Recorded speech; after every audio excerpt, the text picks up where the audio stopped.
The spacecraft behind me will travel to Jupiter to study an icy moon. But first, all the parts have to come together. Here's how it's done.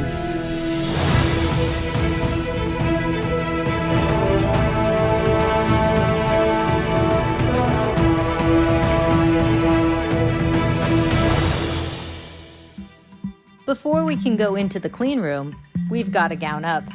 We need to put on these special garments for the clean room that we call bunny suits. And so from head to toe, we need to be covered.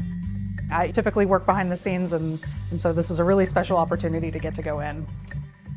I'm here today to help explain what some of the instruments are, what they do.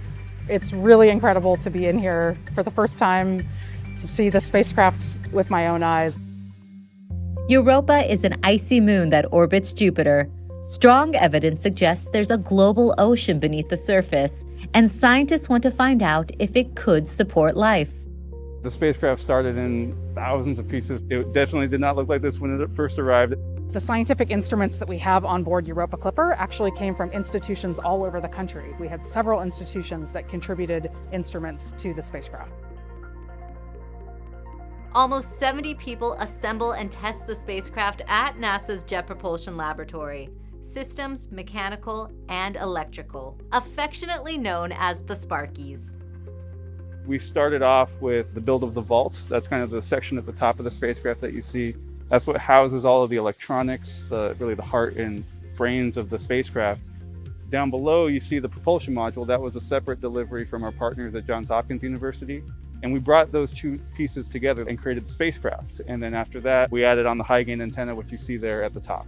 So that's an operation that took well over 8 hours.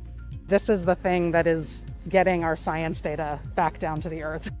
We've got our imagers. Those will be pointing towards Europa as we fly by. We've got our dust detector and our mass spectrometer.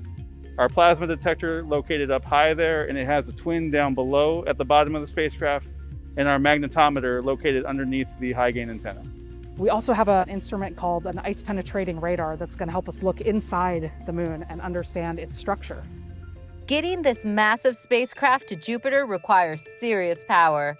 These solar arrays will be installed before launch.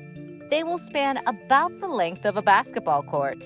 But first, more testing. It may look stationary, but we're actually in the middle of something called System Test 2. And it's actually taking the spacecraft through the various phases of the mission. Command, go ahead and bind again. Power off 30 dBr, go ahead and capture. Copy. While it doesn't look like it, the spacecraft is actually flying through space. I think actually right now we're entering orbit around Jupiter. At the end of the day, we can't forget that people have to build this spacecraft and test it. People have put in an incredible amount of effort to get us to this point, and we know everybody on the Europa Clipper team is looking to see this spacecraft succeed.